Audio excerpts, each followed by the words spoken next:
se ha mezclado la vida. Con mucha alegría recibimos, señoras y señores, acá en el 98.7 y por primera vez en el año a Pedro Crivari. Buen día, bienvenido, Pedro. Buen día, ¿cómo andas, Alejandro? Empezamos tarde el año y empezamos complicado. Sí.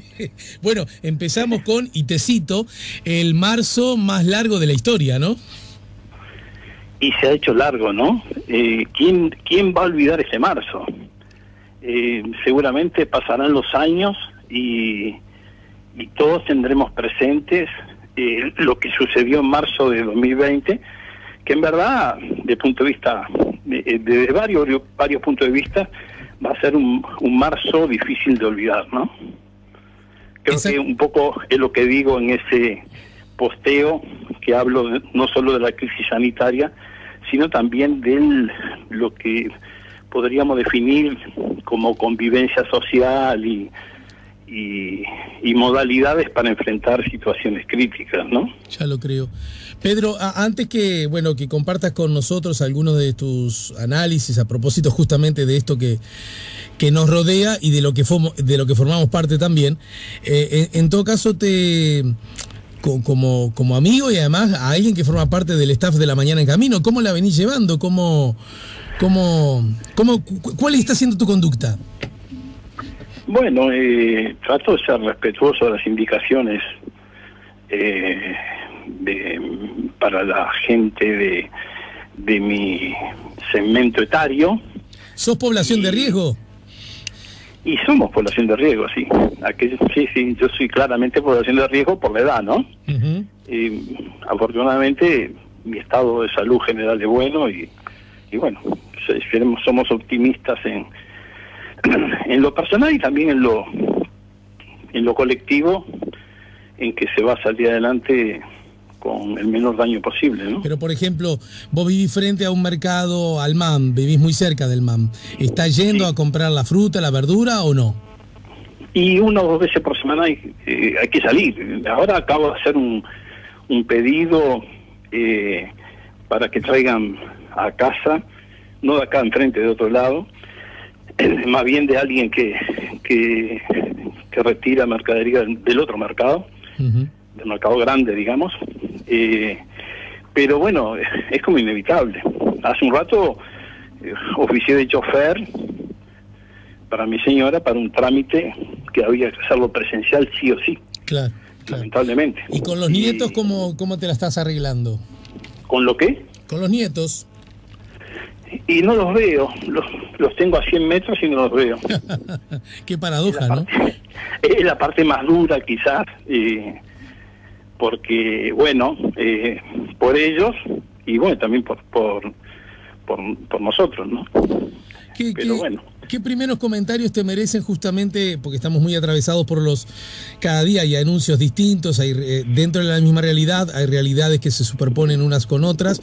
Bueno, los anuncios hechos por el presidente de la República. ¿Cuáles? ¿Los últimos? Los de ayer, los que tienen que ver con el descuento a funcionarios públicos que ganan más de 80.000 pesos. Para mí un problema es que todas las medidas han sido un poco en cuentagotas, ¿no? Creo que hubiera sido deseable, pues, porque esto va para largo, que se elabore un plan más global que aborde lo sanitario, lo económico, lo social, y también una especie de preocupación o de búsqueda de una entonación política, de un tono para el desarrollo de la política por parte de todo el sistema, ¿no? Uh-huh. Eso sería para mí lo deseable. Ahora, de lo deseable a la realidad hay un trecho, ¿no? Entonces lo de ayer, bueno, es una medida parcial, muy parcial, y que compromete a un sector de la sociedad. Faltan otros sectores muy importantes y con una capacidad de contribución muy grande, ¿no? En alguna medida he advertido que así lo estoy percibiendo yo y te pido que por supuesto si hubiese matices señales los tuyos. En esencia, con la idea central de lo dicho ayer por el presidente, no hay grandísimas oposiciones, según lo que he podido pispear. Recién el anuncio fue ayer a la noche, estamos todavía muy cerca del mismo.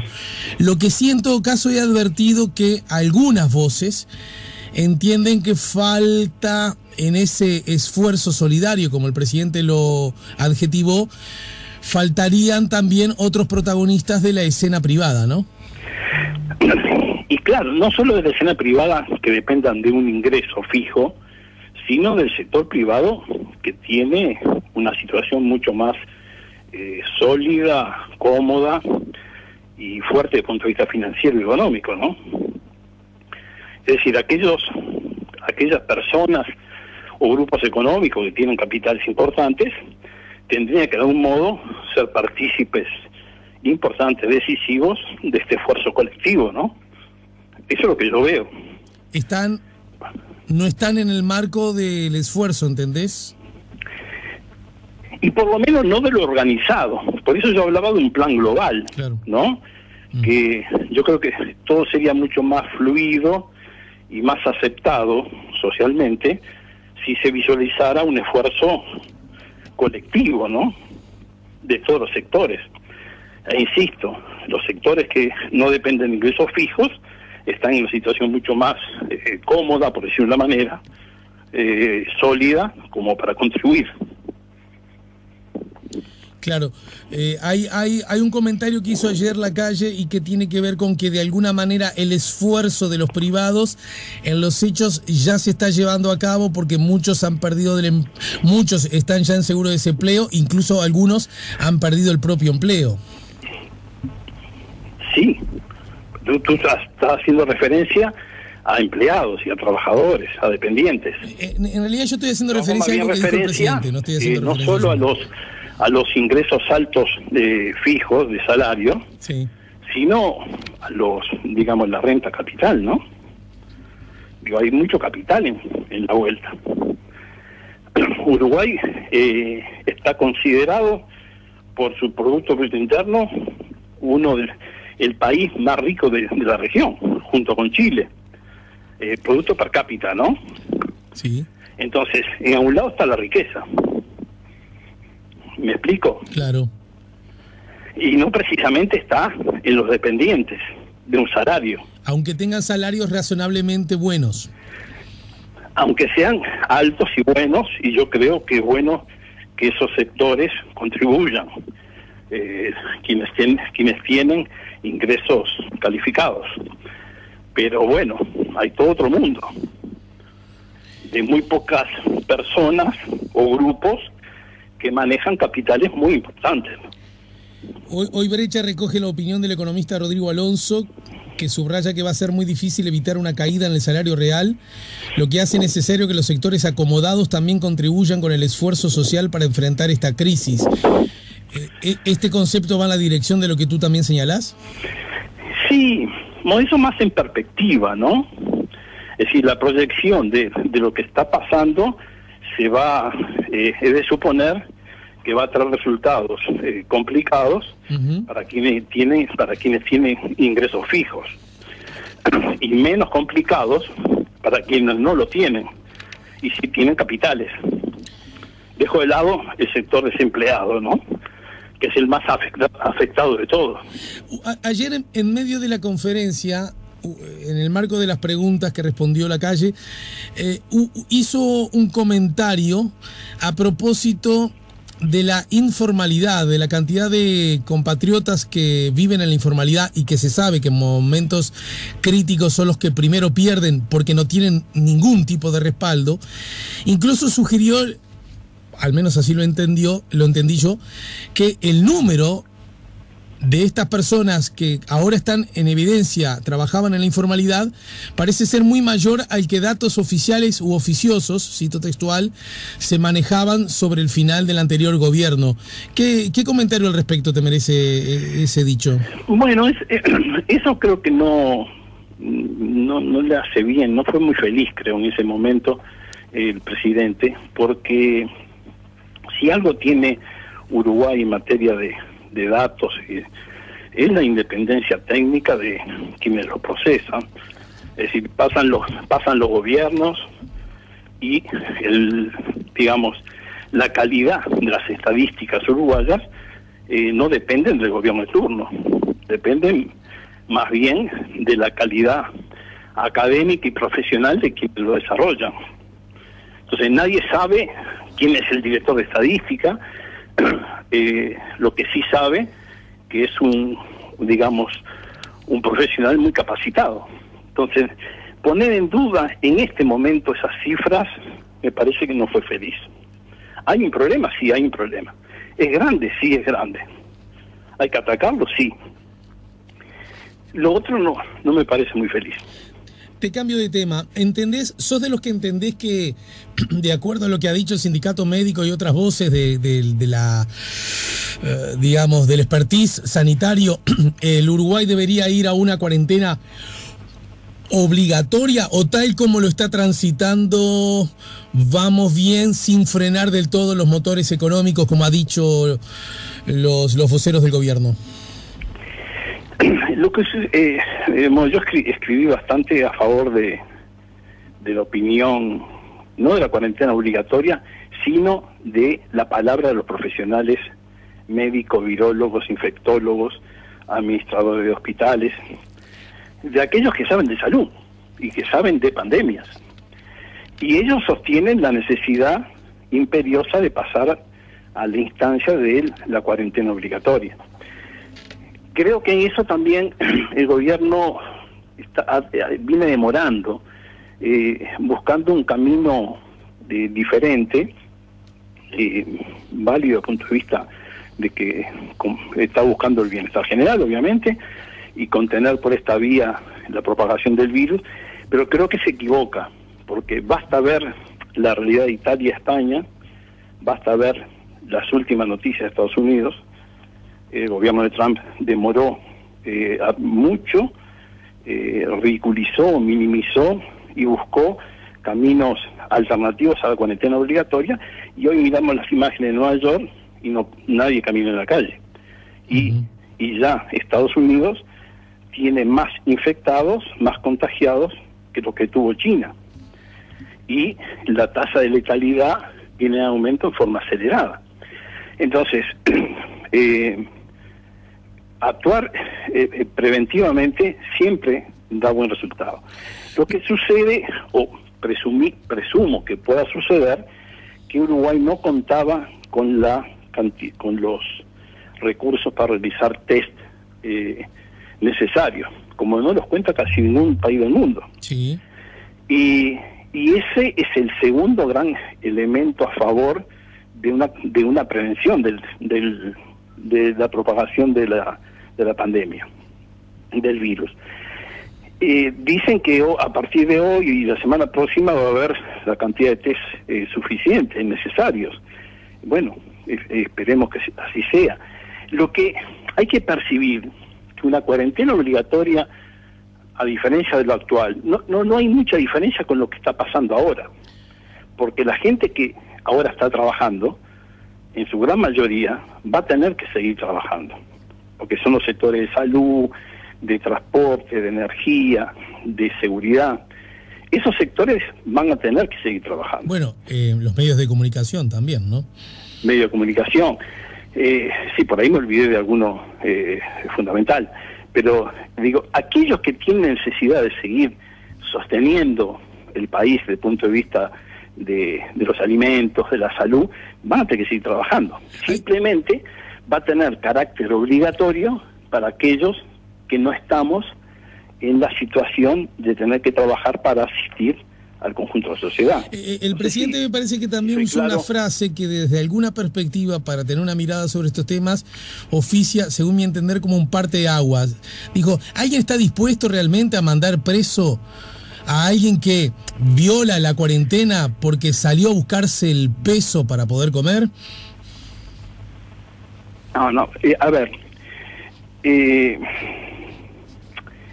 los que salen a buscar el peso, ¿no están haciendo el peso, Alejandro, porque no hay gente en la calle, o hay muy poca gente en la calle. Es decir, el que se para en una esquina a vender torta frita, no está vendiendo la cantidad suficiente de torta frita como para parar la olla.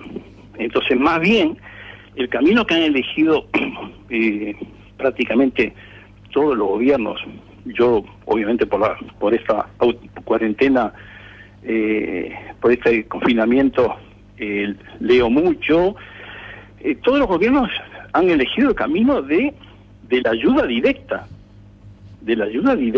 a aquellos sectores que no pueden, que necesitan hacer el peso y no pueden hacerlo. No quiero saber lo que va a pasar en México, que el 60% de la población trabajadora es informal y el gobierno viene demorando medidas, ¿no?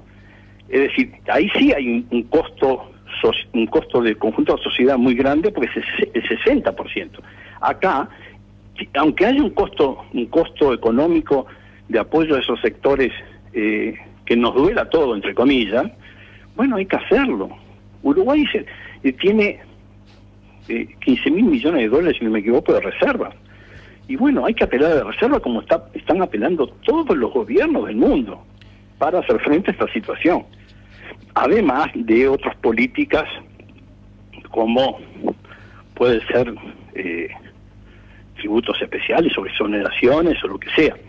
Pero básicamente las reservas, si no están para tiempos de crisis, ¿para cuándo estamos? Y a propósito, y termino preguntándote algo así como una pregunta que cierra con la primera. Teniendo estas reservas, que son reservas en proporción, ayúdame vos que sos más conocedor de números, reservas más bien satisfactorias que tiene el Estado de Uruguay, ¿no debería apelarse a ellas sin necesidad de hacer nuevos dibujos de carácter impositivo? ¿Decretos, decís tú? ¿O decretos internacionales o referís a otras políticas internas? Bueno, justamente, que van desde préstamos internacionales que ya se ha anunciado que el Uruguay tomaría, hasta, por ejemplo, aumentar impuestos, aumentar tarifas o quitar parte de salarios. A ver, a mí quitar los salarios es complicado. Bueno, porque, digamos, ya los salarios, yo no estoy comprendido, Alejandro, que quede claro, ni nadie en mi grupo familiar está comprendido entre los que deben pagar un descuento, los que tienen un descuento a sus ingresos, ¿no?